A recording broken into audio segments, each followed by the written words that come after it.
So hello everyone. Today we'll be starting a new topic that is CPU scheduling. तो सबसे पहले question बनता है व्हाट इज scheduling और more appropriately what is CPU scheduling. तो जब भी हमारे पास मल्टीपल प्रोसेसेस होते हैं तो वो कहाँ पे जाते हैं? ऑब्वियसली हमारे मेन मेमोरी में जाते हैं, बट वो मेन मेमोरी में जाते साथ ही CPU को एलोकेट नहीं किए जाते हैं. जब भी हमारा कोई प्रोसेस आएगा सबसे पहले वो एक क्यू में आएगा, ठीक है. वो हमारे एक रेडी क्यू में आएगा जिसे हम लोग रेडी क्यू बोलते हैं. लेट्स सपोज अगर मेरे पास 4 प्रोसेस है P1 P2 P3 P4, तो सबसे पहले जो मेन मेमोरी में है तो वो रेडी क्यू में इंसर्ट करे जाएंगे और रेडी क्यू से वो एक एक करके CPU में जाएंगे. तो यहाँ पे क्या हो रहा है, जैसे हम लोग let's just take an example. हम कहीं जाते हैं, हमारे पास कहीं अपॉइंटमेंट होता है, जैसे हम लोग हॉस्पिटल जाते हैं. तो जब एक पर्सन अंदर जाता है तो एट अ टाइम डॉक्टर एक पर्सन को ही ट्रीट कर सकता है.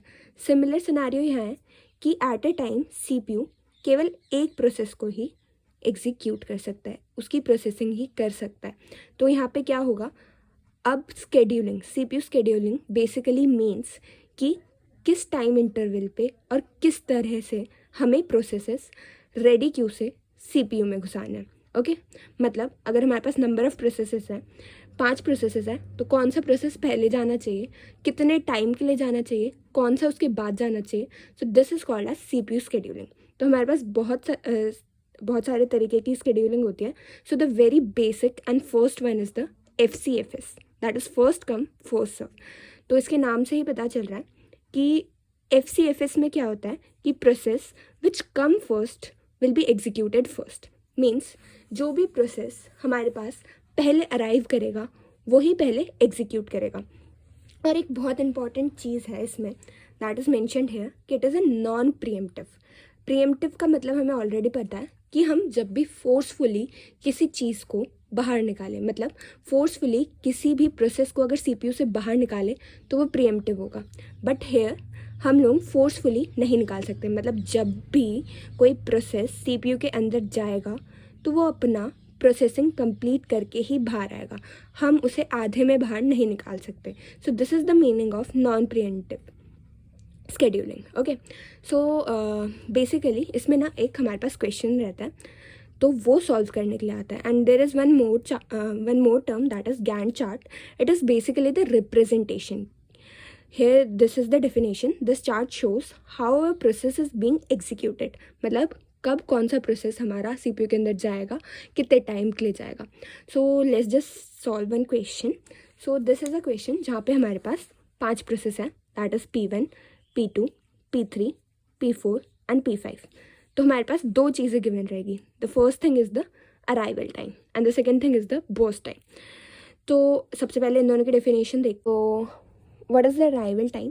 Here's the definition. The moment in time when process enters the ready queue and awaiting execution by the CPU. Means कि जब भी हमारा जो प्रोसेस है वो रेडी क्यू के अंदर आएगा, at that time it is called as its arrival time. मतलब जब भी वो मेन मेमोरी के अंदर एंटर करेगा, रेडी क्यू के अंदर एंटर करेगा, that is its arrival time.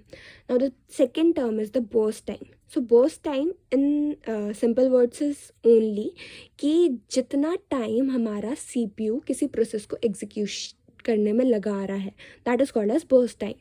And if we see its definition, so it's the amount of CPU time the process requires to complete its execution.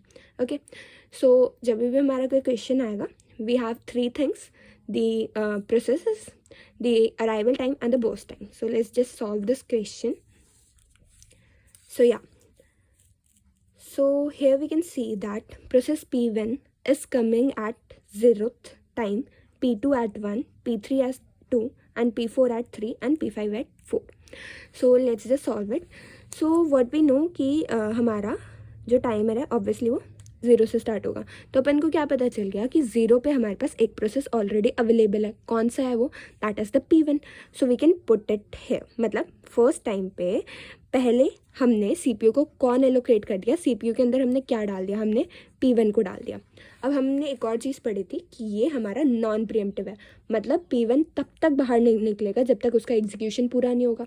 तो उसका execution कब पूरा होगा, that is equals to its burst time, मतलब तीन unit बाद।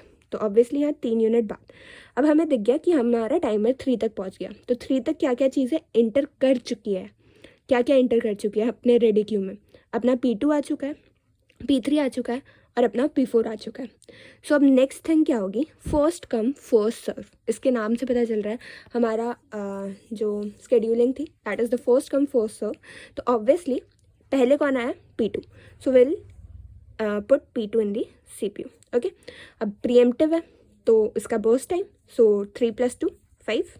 Similarly अब 5 interval तक हमारे पास सारे प्रोसेसेस अपने रेडी क्यू में आ चुके हैं। So what will put here, obviously first come first serve P3 का बर्स्ट टाइम कितना है, 1, so 5 + 1 6। Similarly next will come P4, okay, and P4 का बर्स्ट टाइम कितना है, 4, that is 10, okay, and last one is the P5 का burst time कितना है, that is 3, तो 10 + 3 इज़ 13। तो द फर्स्ट थिंग हमें ये चीज़ प्रिपेयर करनी होती है from the given table.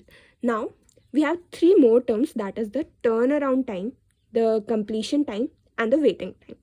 So इसके हमारे फॉर्मूलेज होते हैं। टर्न अराउंड टाइम जो कैलकुलेट किया जाता है वो completion time minus arrival time के बराबर होता है, sure. And waiting time is equals to turn around time minus burst time. अब कंप्लीशन टाइम क्या होता है, so completion time is the total time जब हमारा प्रोसेस कंप्लीट हो जा रहा है, मतलब वो कितने इंटरवल पे कंप्लीट हो रहा है। लेट्स सपोज फॉर P1 कब कंप्लीट हो रहा है, वो 3 पे। फॉर P2 कब हो रहा है, 5 पे। For P3 it's for 6, for P4 10 and for P5 13. So we'll put the values in the completion time here. Okay, so here its value is 3, next value is 5, next is 6, next is 10 and next is 13. So our next task is to find the turnaround formula for finding the turnaround time as well as waiting time. So basically it is the completion time minus the arrival time. So completion time कितना है अपन का, 3, और arrival time कितना है, 0। तो इसका value क्या आएगा, 3। यहाँ पे completion time कितना है, 5, arrival time क्या है, 1, so it will be 4. Similarly अगर हम लोग फाइंड करें तो बाकी वैल्यूज़ भी हम लोग निकाल लेंगे, correct? Now the next task is to find the waiting time. So waiting time is equals to turnaround time minus burst time. So turnaround time is 3 and burst time is 3, so its value will be 0. And for next its value will be 2. And similarly for rest ones its value will be 3 and 3 and 6. Okay, so most of the question अपना यहाँ पे complete हो जाता है जब भी हमारा FCFS से आता है। नाउ नेक्स्ट टास्क हमारा क्या होता है, हमसे कभी कभी पूछ लेता है एवरेज टर्न अराउंड टाइम बताओ। तो एवरेज टर्न अराउंड टाइम निकालने का ऐसे कोई टॉप चीज़ नहीं है। हमें क्या बताया, हमारे पास टर्न अराउंड टाइम है, हमें सबको ऐड ऑन करना है। ऐड ऑन कैसे करना है, 3 + 4 + 4 + 7 + 9, ओके। और हमारे पास कितने प्रोसेसेस थे, हमारे पास 5 प्रोसेसेस थे। सो उसे डिवाइड किससे करना है, 5 से, ओके। सिमिलरली हमें एवरेज वेटिंग टाइम निकालना है, तो कैसे निकलेगा, 0 + 2 + 3 + 3 + 6 divide by 5. So we'll get the value as 5.4 and 2.8. Okay, so hope you like it and अपने नेक्स्ट वीडियो में हम लोग इसका एक और वर्जन देखेंगे जिसमें हमारा CPU कुछ टाइम के लिए आइडल होगा and will also discuss about the convo effect.